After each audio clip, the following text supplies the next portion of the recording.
Fala pessoal, vamos a mais uma sessão de estudo, hoje focando em palhetada alternada, esse assunto que todo guitarrista quase adora falar sobre, adora estudar, e eu quero trazer algumas ideias e um exercício para hoje, tá? Antes de fazer o exercício mesmo, quero falar um pouquinho sobre o que eu penso sobre estudo de técnica em geral. Eu acho que existe um pouco de diferença de como abordar esse tipo de estudo, dependendo do estilo de música que a gente está tocando e dependendo do nosso objetivo. Então, para mim, não é tão interessante mais hoje em dia eu focar em exercícios que são puramente mecânicos. Por exemplo, sei lá, esse tipo de exercício aqui.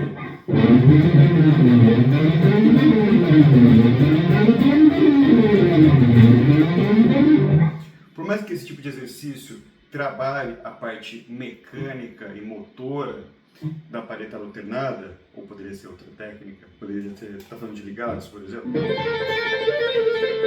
esse tipo de coisa,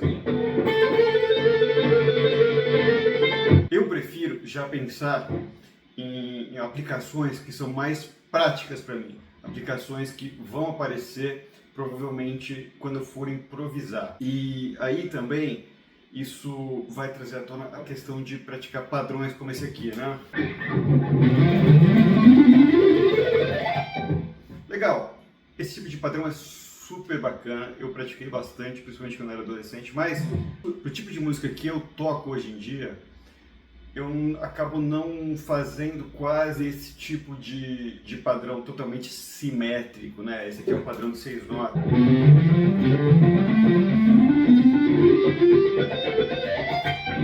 Esse tipo de padrão eu quase não vou utilizar no meu dia a dia. O que vai aparecer muito para mim? Grupos de notas assimétricos. Mudanças de corda, que em uma corda tem um número par de notas e outra tem um número ímpar de notas. Então, eu tenho que buscar esse tipo de exercício no meu dia a dia. Não é tão interessante para mim eu simplesmente ficar praticando essas ideias simétricas. Esse tipo de coisa quase não vai aparecer.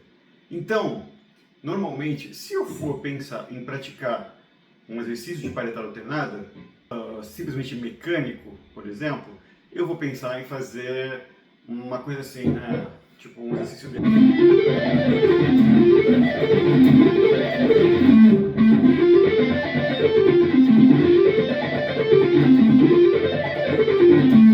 Que é um exercício que eu tenho um número assimétrico de notas por corda, né? Tem uma, duas, 5, né? E volto. Aí eu forço a minha mão a estar sempre constantemente mudando de direção, a minha mão da palheta. Mas melhor ainda que isso, eu acredito que é procurar frases que eu possa aplicar no meu dia a dia e utilizar essas frases para os meus exercícios de técnica, né? Assim eu consigo juntar os dois contextos principais para mim. Eu consigo juntar uma experiência de improvisação, uma coisa que vai aparecer, com um exercício de técnica e eu já fico mais pronto para o meu dia a dia, que o meu dia a dia é muito focado em improvisação. Então, para mim, utilizar assim coisas muito de padrões de escala não é o meu foco principal. Não tem problema nenhum nisso. Tem alguns estilos musicais que esse tipo de ideia, né, tipo...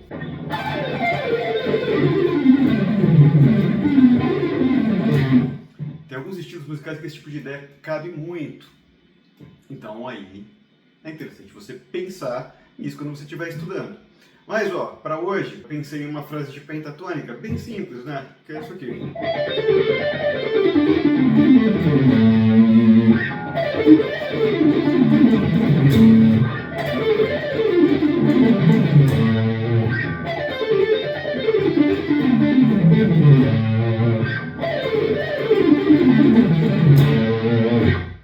Tá? Uma frase que tem uma notinha da Blue Note ali. É uma frase que vai caber super bem em um contexto de música pop, por exemplo.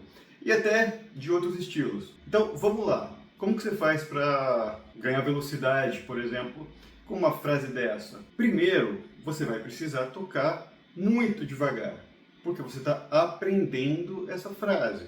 Então, como eu faria? Eu colocaria um metrônomo bem lento e iria estudar lento até aprender essa frase. Vamos fazer um pouquinho.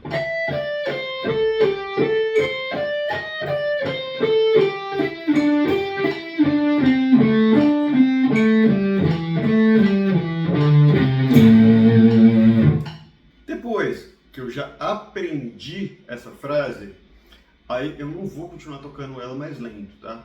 Eu vou tentar forçar, passar até do ponto que eu consigo tocar rápido. Eu vou tentar fazer isso logo, tá? Eu não vou ficar muito tempo repetindo ela. Quando que eu vou repetir lento? Quando eu estou aprendendo. Agora, quando chegar a hora de tocar rápido, eu preciso forçar ela numa velocidade alta. Por quê? Porque os movimentos que acontecem na minha mão, quando eu estou tocando uma velocidade muito alta, são diferentes dos movimentos que eu faço quando eu estou tocando numa velocidade lenta. Existe uma fase no nosso aprendizado em que é importante tocar muito tempo lento.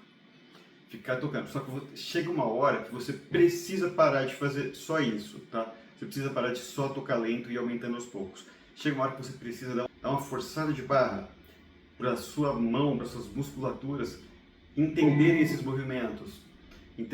Porque a sensação de tocar rápido é diferente da sensação de tocar devagar. Então é necessário em algum momento, na minha opinião, tá? Você dá uma forçada, mesmo que não fique super claro e definido, mas chega uma hora que você precisa começar a testar tocar rápido, tá bom? Então vamos lá, vamos fazer esse teste. Estou aqui a 80 BPM, tá?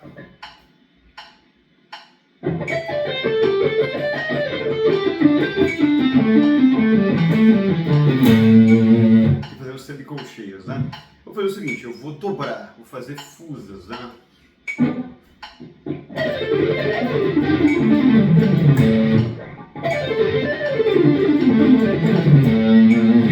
Beleza, até que tá rolando legal. Vou aumentar para 90. Vou direto para fusa, tá?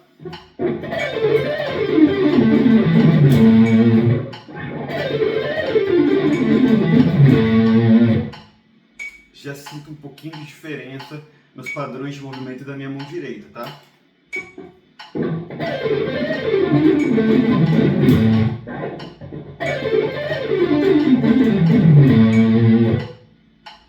Não tá lá grande coisa, mas tudo bem. Vou aumentar mais a velocidade. Vou para 100 BPM.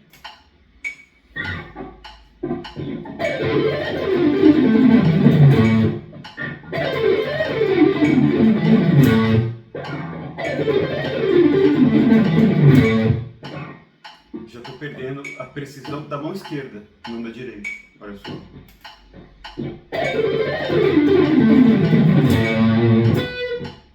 Não tem problema, vou aumentar mais.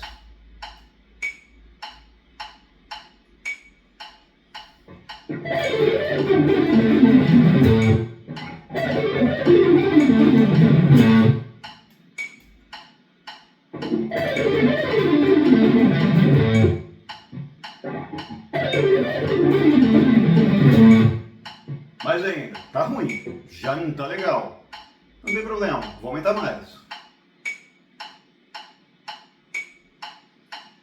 Eu estou me ensinando a sentir o que é tocar nessa velocidade.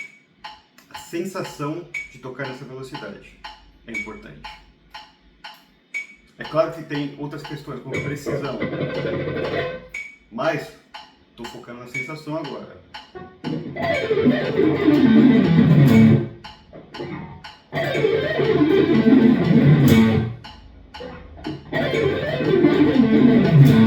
Beleza, vou aumentar mais ainda.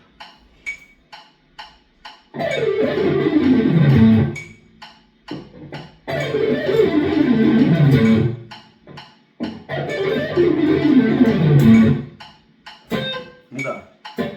Mais legal. Pratiquei a sensação. Agora, quando eu for tocar num andamento um pouco mais lento que esse, vai ser mais natural, vai ser mais fácil eu conseguir tocar, desenvolver esse tipo de fraseado, tá? Então eu vou voltar, por exemplo, eu estava em 130 BPM agora, vou voltar para 90.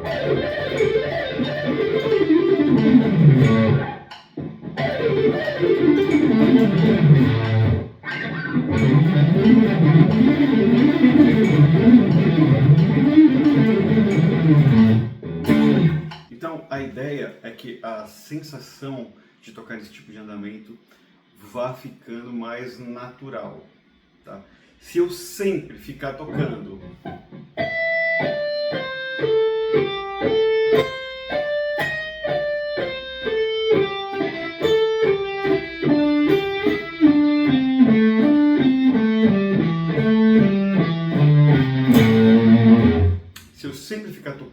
nesse andamento, vai ser legal para eu aprender bem essa frase. Mas eu não vou aprender a dar esse salto de velocidade que tem uma questão de sentir, tem uma questão de sensação muito importante, tá? Claro que essa frase que eu estou estudando hoje, eu não aprendi ela direito. Eu inventei ela agora, na hora de começar a gravar. Então, eu não tenho ainda uma precisão legal, principalmente na mão esquerda. Então, de vez em quando eu perco algumas notas e tal. Mas esse é um pouco o ponto. O ideal seria eu praticar ela um pouquinho, algumas vezes a mais, devagar, mas já de cara aumentar bastante. Não faz muito sentido para mim, no ponto que eu tô, ficar tocando ela numa velocidade que eu já consigo tocar. Isso não vai me ensinar nada. Eu preciso estar sempre forçando, tá bom? E essa é uma ideia de como você estudar esse tipo de coisa, principalmente se você está há muito tempo sem conseguir aumentar a sua velocidade nesse tipo de frase, tá? Experimenta fazer isso por um tempo, né? De aumentar bastante a velocidade mesmo não estando perfeito, e depois voltar, e depois me conta se deu certo, tá? Eu acho uma estratégia muito interessante essa de estudo. Eu já fazia isso há muito tempo, mas eu vi outro dia um vídeo de um guitarrista que eu admiro muito, que é o Ed Wood, falando que o quanto isso é importante e descrevendo esse processo. E aí eu lembrei, pô, eu sempre faço isso e achei legal trazer para vocês essa forma de estudar, beleza? Bom, galera, se vocês gostaram desse tipo de conteúdo, se acham que isso aí pode ajudar, peço que vocês se inscrevam aí no canal e se tiverem dúvidas podem deixar nos comentários. Abraço!